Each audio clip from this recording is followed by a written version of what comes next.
7.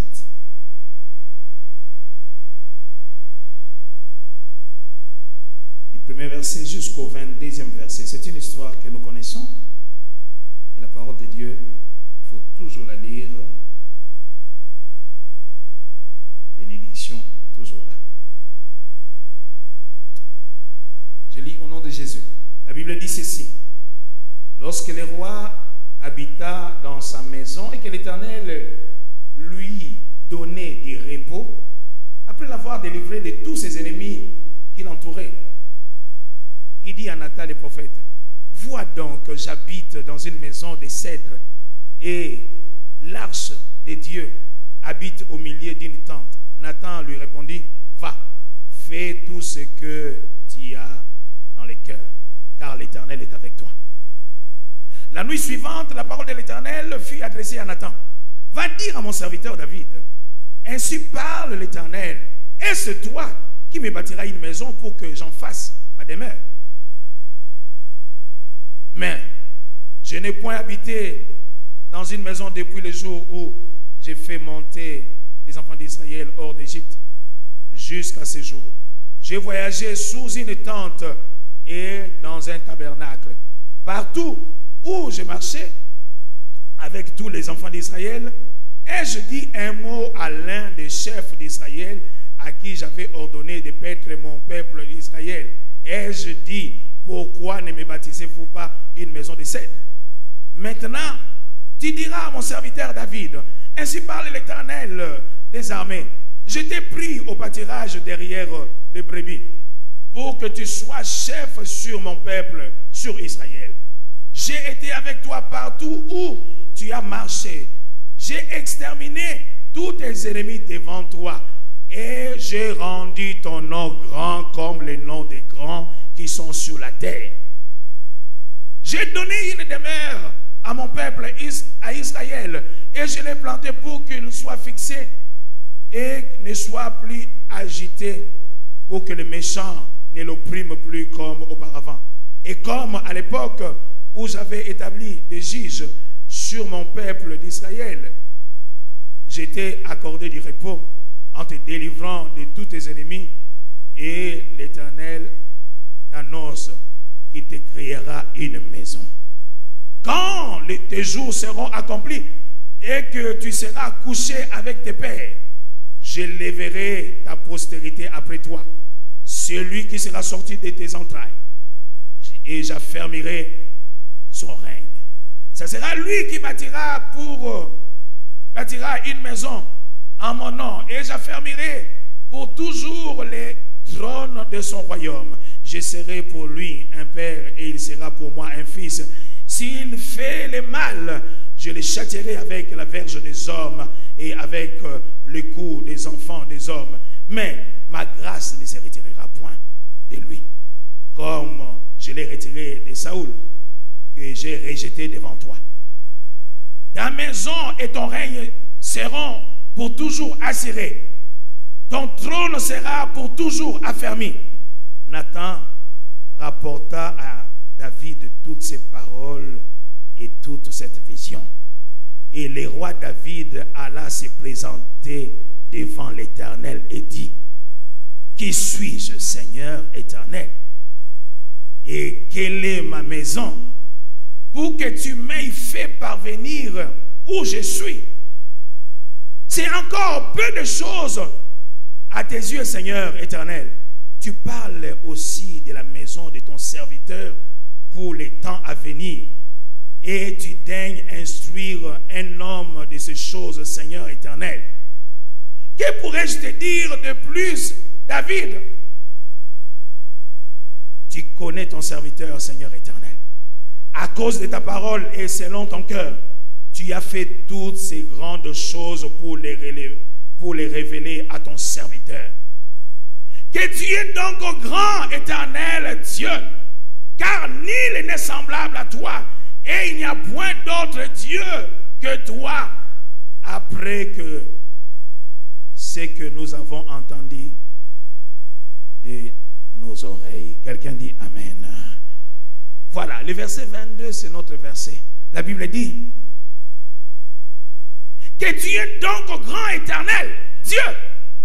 C'est cela le thème. Que tu es donc grand éternel, Dieu.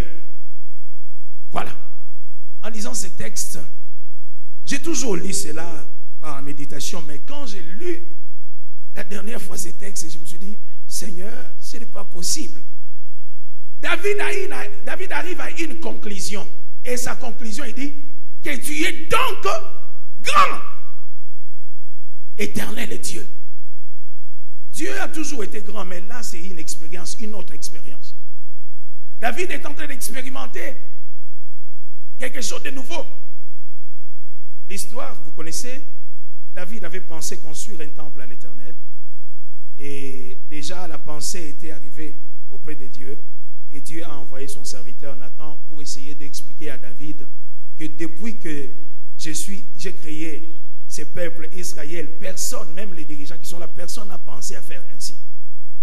Alors, parce que tu as pensé à faire ainsi, je vais penser à ta maison, à ta postérité et aussi au trône. Il y aura toujours un trône dans ta famille.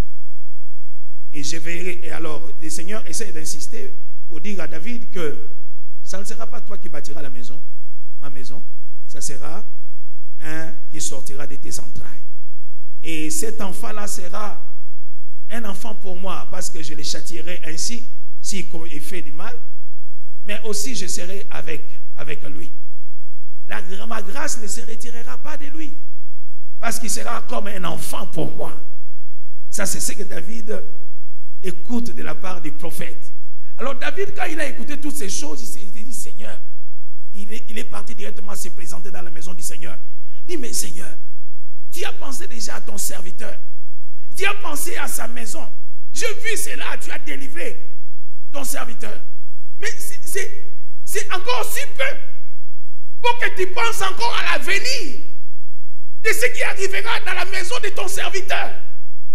Penser à moi, c'était déjà bon. Penser à ma famille telle que nous sommes là, c'était déjà bon. Que tu me bénisses, que tu me fasses beaucoup de bien. Mais tu penses déjà dans les temps à venir. C'est pas possible. Dis alors, tu es donc grand.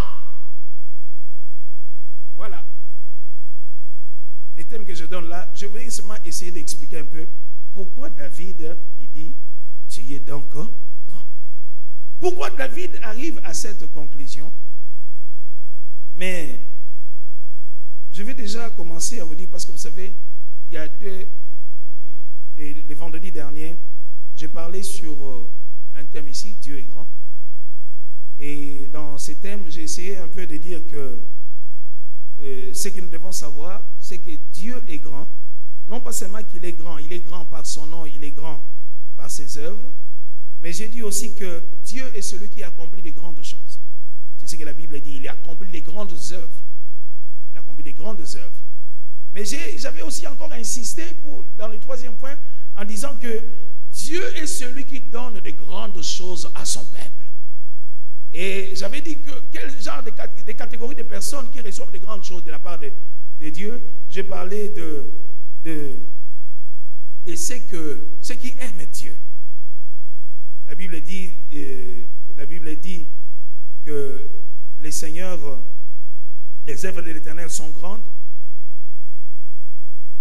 recherchées par ceux qui les aiment. En fait, j'avais commencé d'abord à dire que ceux qui ont une grande vision, la vision des grandes choses, les seigneurs viennent à eux. Mais deuxièmement aussi, ceux qui aiment Dieu, et Dieu a réservé des choses pour eux, des grandes choses pour eux, selon 1 Corinthiens 2, 9. Des choses que l'œil n'a point vues, l'oreille n'a point entendues, qui ne sont pas montées dans le cœur de l'homme. Et j'avais dit aussi que les gens que Dieu aime, non pas seulement ceux qui aiment Dieu, mais les gens que Dieu aime, Dieu accorde aussi des grandes choses pour eux. Et j'ai parlé aussi Dieu accorde aussi des grandes choses à ceux qui croient, à ceux qui attendent, à ceux qui sont fidèles. La Bible dit ceux qui sont fidèles dans des petites choses, ils seront aussi pour des grandes choses. Dieu donne des grandes choses à ceux qui sont fidèles dans les petites choses. Et puis, j'ai terminé en disant ceux qui sont remplis de l'Esprit de Dieu. Parce que la Bible dit par la puissance qui agit en nous, Dieu peut faire au-delà de ce que nous pensons. Et c'est là infiniment. Ces choses-là sont réservées à cette catégorie de personnes. Les gens qui attendent, les gens qui ont foi, les gens qui attendent que Dieu fasse de grandes choses dans leur vie. Que tu es donc grand, Seigneur. Bien aimé, vous savez que David était un psalmiste et il chantait, psalmodier pour son Dieu, et il composait des chants, il chantait, et un grand nombre des cantiques que nous avons, des psaumes que nous avons dans la Bible, sont des psaumes de David. Alors, que voulait-il dire lorsqu'il disait que tu es donc grand? Bien aimé, je ne suis pas allé très loin, je suis seulement allé dans les psaumes pour chercher la réponse. Parce que lorsqu'il a expérimenté cela, il a continué à chanter. Et dans ses chants, David exprimait, il parlait de la grandeur de Dieu. Comment est-ce que Dieu était grand? Comment est-ce que Dieu était grand? Vous savez, la grandeur, Dieu est tellement grand et les hommes, nous ne savons pas saisir cela. Job était en train de parler de cela dans Job 36, verset 26. Il dit, Dieu est grand, mais sa grandeur nous échappe. Parce qu'il y a fois où nous parlons de la grandeur de Dieu, mais nous ne comprenons pas ce que nous sommes en train de dire. Alors, c'est lui qui a expérimenté la grandeur de Dieu, David. Lui peut nous aider à saisir cette notion que Dieu est grand. Alors, qu'est-ce que David voulait dire, bien-aimé? Ce que David voulait dire, premièrement, bien-aimé, David voulait dire que Dieu est incomparable. Lorsqu'il disait que tu es donc grand, effectivement, Dieu est incomparable. Personne ne peut assurer l'avenir de quelqu'un si ce n'est que Dieu. Alléluia. Beaucoup de gens font des promesses. Seul Dieu, c'est que quand il fait une promesse, il les réalise. Et David disait sa renommée s'est accrue à cause de l'accomplissement de ses promesses. Alors, incomparable dans les dictionnaires, j'ai essayé de regarder, ça veut dire tout simplement très différent, inégalable et remarquable. Très différent, inégalable, remarquable. Mais la Bible donne aussi sa version quand il parle que Dieu est incomparable. La Bible veut dire, premièrement, lorsqu'il dit Dieu est incomparable, c'est-à-dire nul n'est semblable à lui. Deuxièmement, la Bible dit nul ne peut se comparer à lui. Je vais vous donner le passage. Et troisièmement, aucun Dieu sur la terre, aucun Dieu qui existera sur la terre ne peut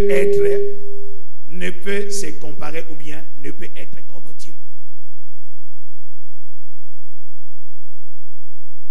Nul n'est comparable, nul n'est semblable à lui, nul ne peut se comparer à lui. Aucun d'autre Dieu ne peut être semblable à lui. Alors David l'a bien exprimé. Alors quand nous lisons les psaumes 86 verset 8, la Bible dit ceci: nul n'est comme toi parmi les dieux, et rien ne ressemble à tes œuvres. Nul n'est comparable, ou bien nul n'est comme toi parmi les dieux. Nul parmi les dieux. Et rien ne ressemble à tes œuvres. Alléluia. Rien ne ressemble à tes œuvres. Vous savez, Job est en train de dire dans Job 33, verset 12, ce livre dit que je te répondrai quand cela, tu n'auras pas raison, car Dieu est plus grand que l'homme. Et nous devons savoir, Dieu est plus grand que l'homme. Et David lui-même a déclaré dans les psaumes 135, verset 5, je sais que l'Éternel est grand et que notre Dieu est au-dessus de tous les dieux. Bien aimé, lorsqu'on dit que Dieu est grand, Dieu, il est incomparable. Alors, qu'est-ce que nous pouvons retenir comme leçon quand on dit Dieu est incomparable, lorsqu'on dit il est grand? Bien aimé, la leçon que nous pouvons tirer là, c'est jamais faire confiance à un homme comme Dieu.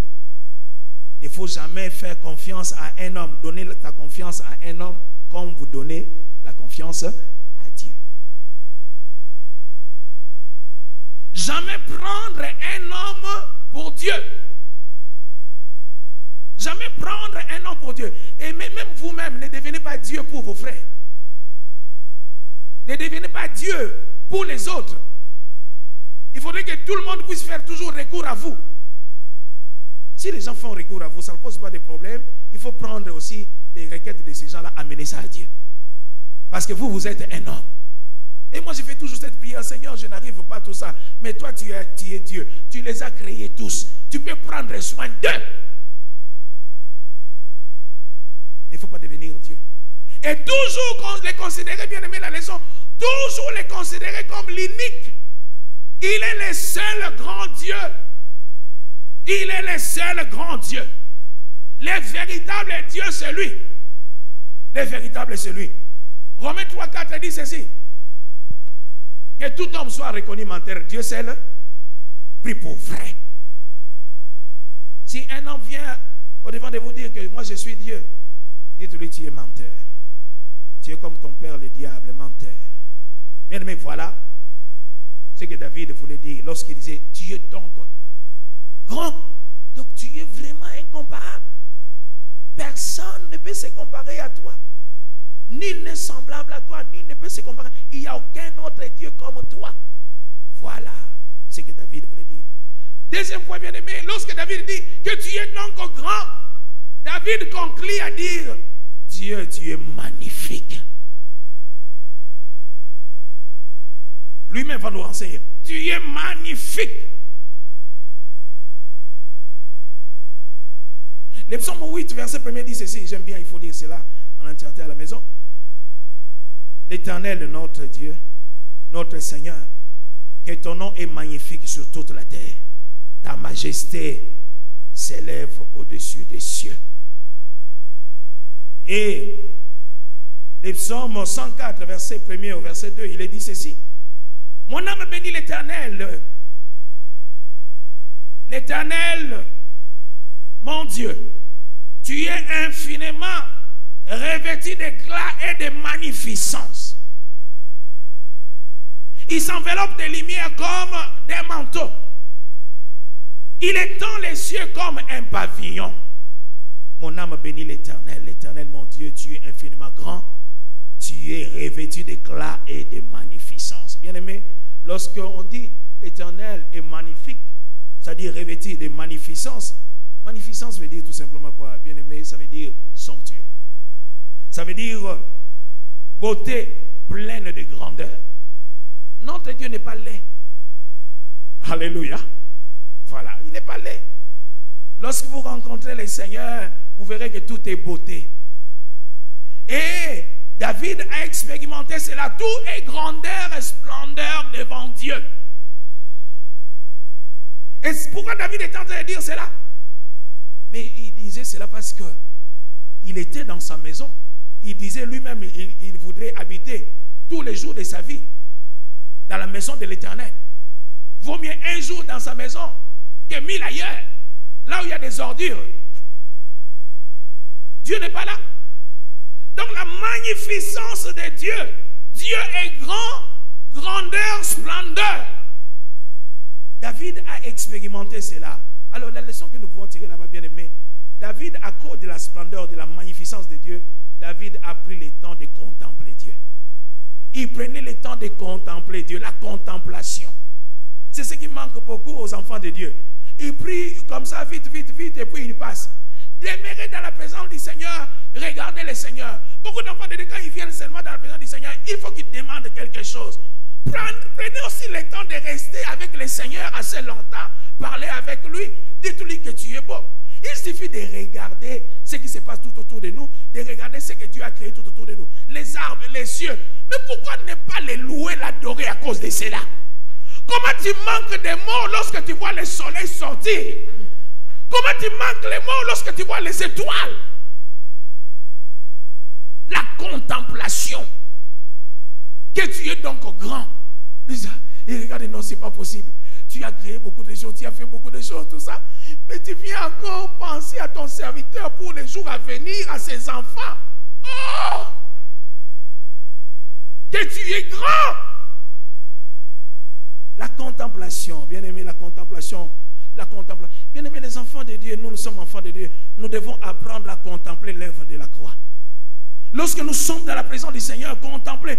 Comment vous commencez à prier directement, Seigneur, je te loue, je te bénis, donne-moi la nourriture. Comment ne pas commencer à bénir le Seigneur pour ce qu'il a fait pour que tu aies toutes choses? Seigneur, je te bénis pour la croix. C'est là sont toutes mes sources. C'est là que provient tout ce que j'ai. À cause de la croix, j'ai reçu ce que j'ai. À cause du sang de Jésus, j'ai la guérison. Je suis en vie parce que Jésus a versé son sang.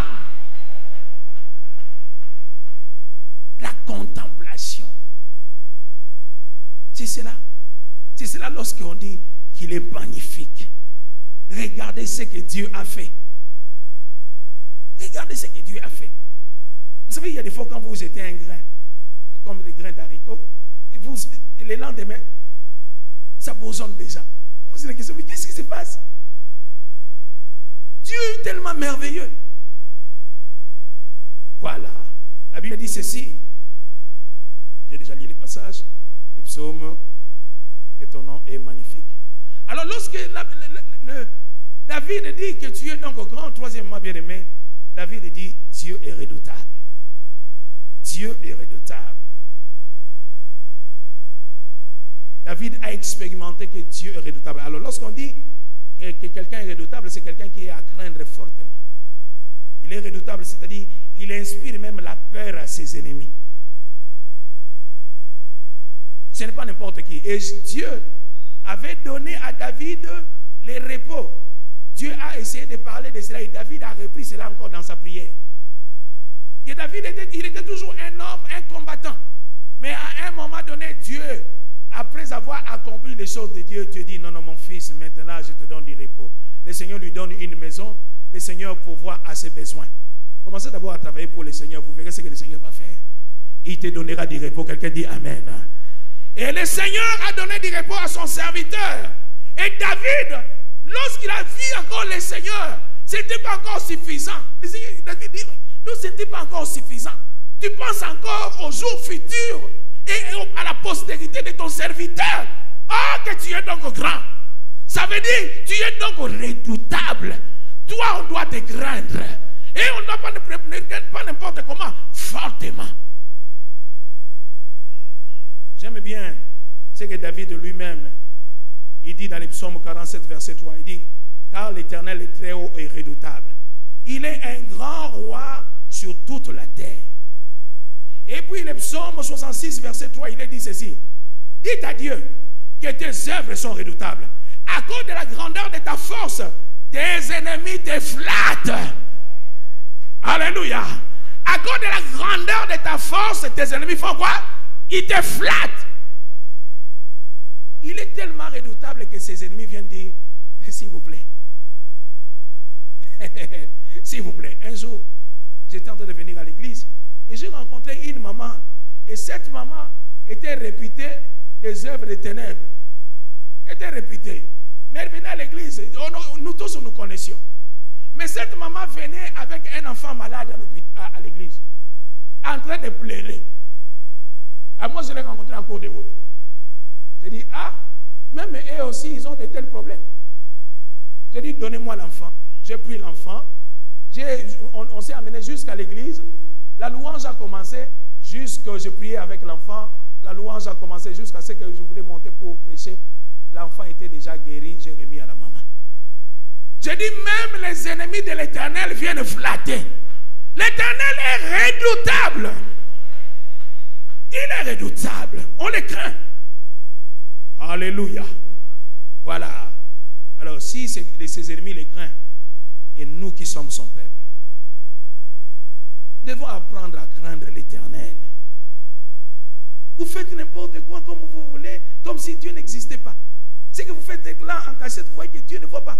Dieu voit tout, il voit tout. Et vous le savez bien. Voilà. C'est ça la leçon que nous devons avoir, craindre le Seigneur. Quatrièmement, bien aimé, quand David dit que tu es donc grand, il voulait dire, tu es merveilleux.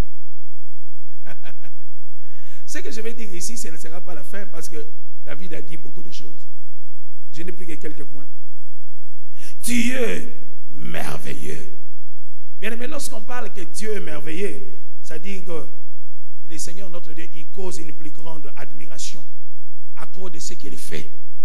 Lorsque le Seigneur fait quelque chose, nous sommes dans l'admiration. C'est ça quand on parle de merveilleux. Nous sommes dans l'admiration. Ce qu'il fait n'est pas comparable à ce qu'un homme peut faire. Alors, lorsqu'il le fait, et nous regardons cela, donc, vous posez la question, qu'est-ce que je fais? Pourquoi? Seigneur, c'est ce qui est arrivé avec David. David était dans l'admiration. Il avait une pensée. Et cette pensée était déjà, il a parlé à l'homme, au prophète. Les prophètes, la nuit, Dieu est venu lui parler. Je me suis posé la question, David a eu le temps de prier? Non, c'était seulement ses intentions.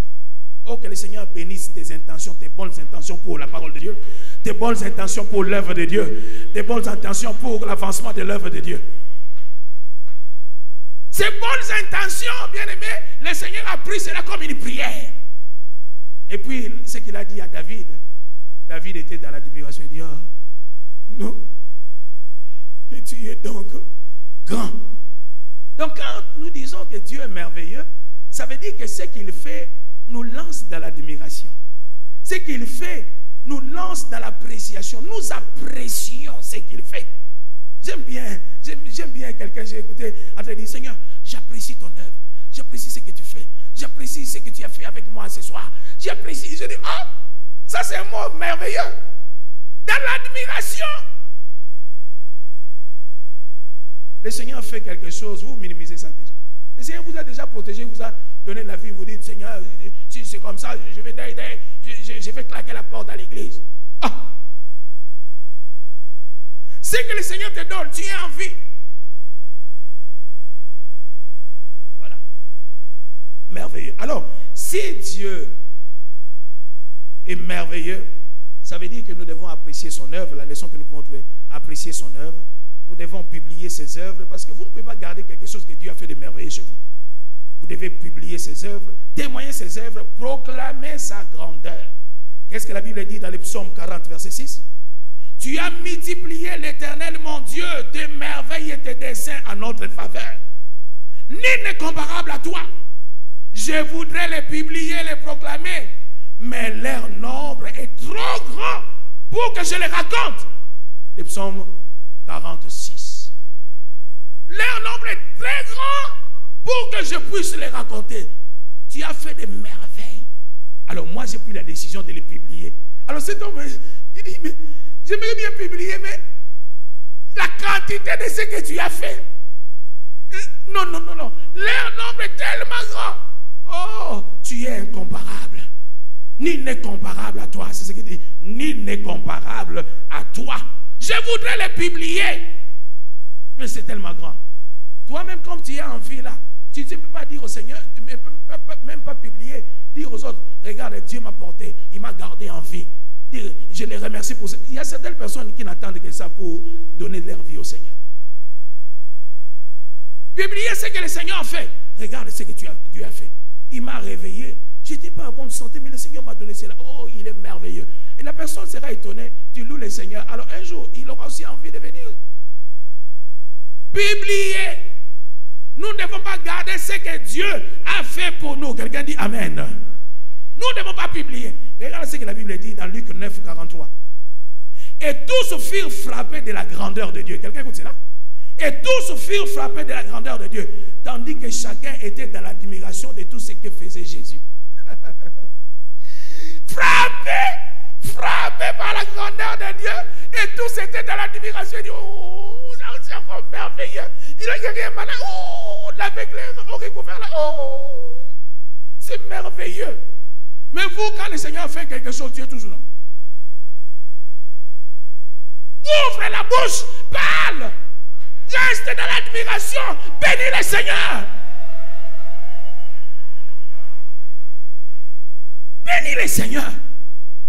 Dans l'admiration, oh Seigneur, tu as encore pensé à moi. Tu as encore pensé à moi. C'est que David est en train de dire là, il dit, tu penses encore à ton serviteur. Alors que tu as déjà donné beaucoup de choses. Tu penses encore à lui, tu penses à sa postérité, tu penses encore au trône qui restera là toujours. Ah! Oh, Dieu peut le faire pour toi. Alléluia. Qu'il le fasse pour toi dans le nom de Jésus-Christ. Que tu reçoives cela dans le nom de Jésus-Christ. Que le Seigneur fasse de toi une colonne dans ta famille, une colonne dans cette ville ici, une colonne dans ce pays. Oh, nul n'est comparable à lui. Voilà. Nul n'est comparable à lui. Frappés par la grandeur de Dieu, ils sont restés dans l'admiration. Oh, tu es merveilleux pour ce que tu fais.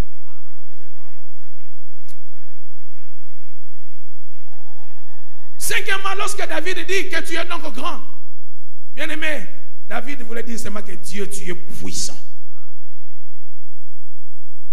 Et lorsqu'on parle de la puissance, bien aimé, c'est celui qui a une grande force, une grande intensité, une grande puissance. C'est celui-là. Quand quelqu'un est puissant, il ne faut pas jouer avec lui. On peut être puissant dans plusieurs domaines, tout ça. Mais de Dieu ici, c'est différent. La Bible dit dans le psaume 147, verset 5. Notre Seigneur est grand, puissant par sa force.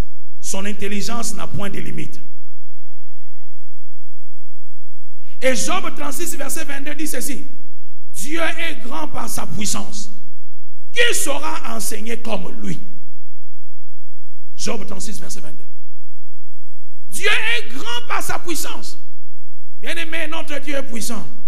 Peu importe les problèmes que tu as, Dieu est puissant. Dieu est fort. Et la leçon que nous devons recevoir, bien-aimé de Dieu aujourd'hui, c'est que nous devons lui donner toute notre confiance. Quelqu'un disait, si ton Dieu est mort, essaye le mien. Il est puissant. Nous devons lui donner notre confiance. Moi, je pense que le plus grand péché, moi, je pense que ça, c'est pour moi. C'est pour un enfant de Dieu qui minimise Dieu. Un enfant de Dieu qui rabat Dieu. Qu'est-ce que Dieu va faire encore? On va faire autre chose là-bas. Ça, c'est un péché. Toi, tu dis tu es un enfant de Dieu, mais tu rabaisses Dieu. Tu ne lui fais pas confiance, tu fais confiance aux hommes de ce monde ici.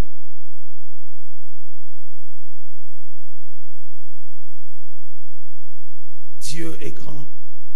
Alors nous lui devons toute notre confiance. C'est lui qui peut débloquer les problèmes que tu as. Les sels. Vous savez, vous vous souvenez de ce qu'il a dit? Il est allé vers ces rois-là, il a parlé à ces rois.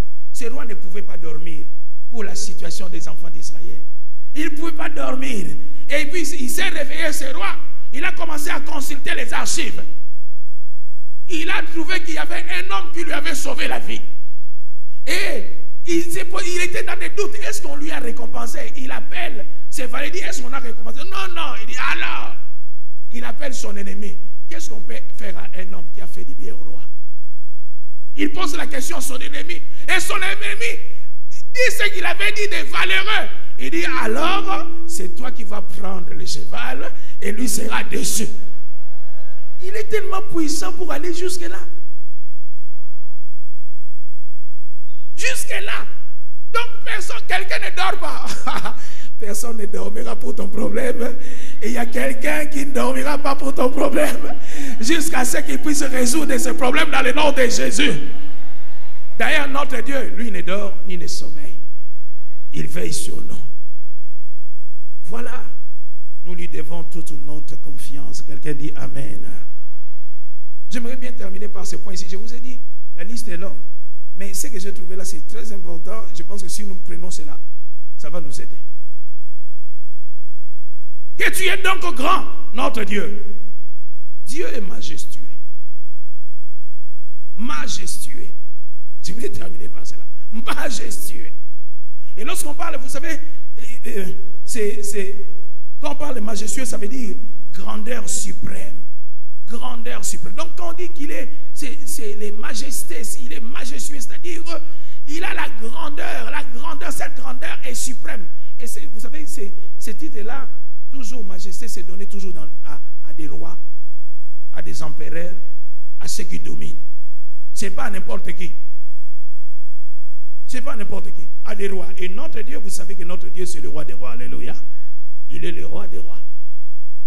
Donc, majestueux. C'est-à-dire une grandeur suprême qui inspire le respect et l'admiration. C'est ça le dictionnaire qui dit. Grandeur suprême qui inspire le respect et l'admiration. C'est-à-dire c'est Dieu, ce roi déjà est grand. On le respecte, mais il fait tout à merveille. Il est déjà grand. On les respecte. Mais il continue à faire tout à merveille. Majestueux. C'est cela, bien-aimé. Majestueux. Lorsqu'on dit qu'il est majestueux, bien-aimé, les leçons que nous pouvons tirer là-bas, c'est-à-dire nous devons prendre, comme nous sommes enfants de Dieu, que notre Dieu c'est le roi des rois, il est au-dessus de tous les dieux. Nous lui devons respect à cause de ce qu'il est en train de faire de merveilles dans notre vie. Alors nous devons l'honorer convenablement. Honorons notre Dieu convenablement. L'honneur lui est dû. Nous devons l'honorer convenablement. La Bible dit dans les psaumes 77, verset 14, ô Dieu, que tes voies sont saintes. Quel Dieu est grand comme Dieu? Quel Dieu est grand comme Dieu? C'est-à-dire, et les psaumes 8, verset 1er, l'Éternel, notre Seigneur, que ton nom est magnifique sur toute la terre. Ta majesté s'élève au-dessus des cieux. C'est-à-dire, la majesté du Seigneur, ce n'est pas sur la terre seulement, mais c'est jusqu'aux cieux, au-dessus des cieux. Il est grand, grand, les grands, il est suprêmement grand, au-dessus des cieux. Bien aimé, ce qu'on veut dire ici, c'est que Dieu inspire même la crainte à ses ennemis, la crainte aux esprits. Dans l'univers, quand j'écoute la parole de Dieu qui dit, quand les démons écoutent Dieu, la Bible dit, les démons tremblent et ils obéissent. Les enfants de Dieu aujourd'hui, facilement ils ne tremblent pas devant le Seigneur. La raison aussi parce qu'ils n'obéissent pas. Ça se voit. Sa majesté s'élève au-dessus des cieux. Il y a un texte que j'aimerais dire pour terminer ici, c'est dans Malachie chapitre 1er. Nous commencerons à partir du verset 5. Ce texte, chaque fois que je lis ce texte, je dis, Seigneur, aide-nous encore à t'honorer convenablement. Malachie chapitre 1er. Nous commençons à partir du verset 5. Nous pouvons aller jusqu'au verset 7. Et nous allons nous arrêter là. La Bible dit ceci.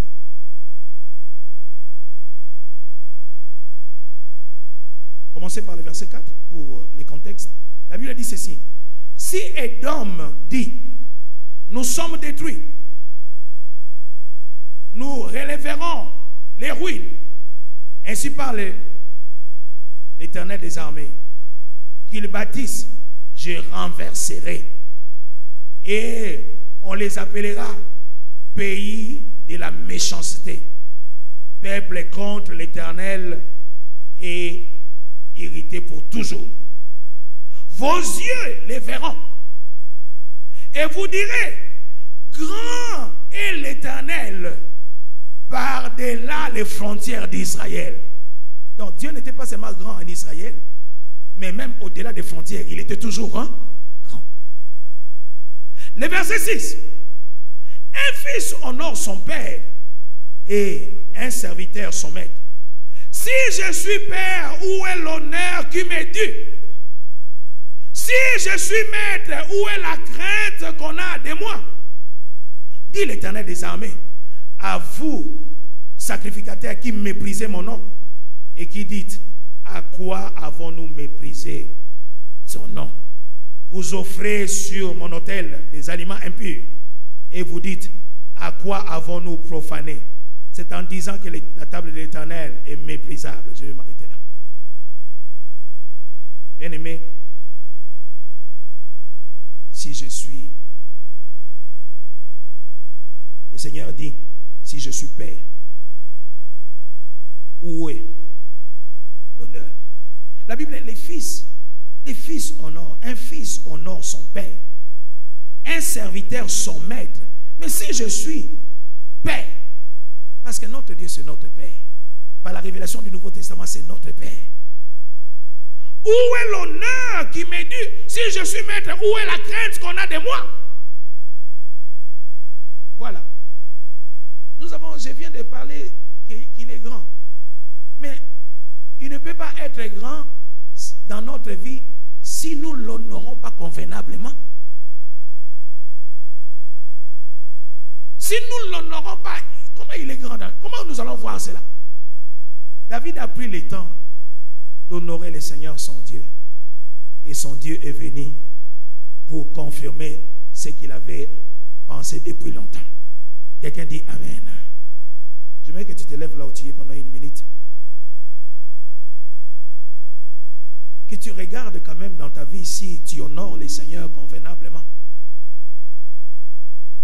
Parle au Seigneur tel que tu es là. C'est important, bien aimé, que nous puissions revenir au Seigneur, dire au Seigneur, Seigneur, pardonne-moi.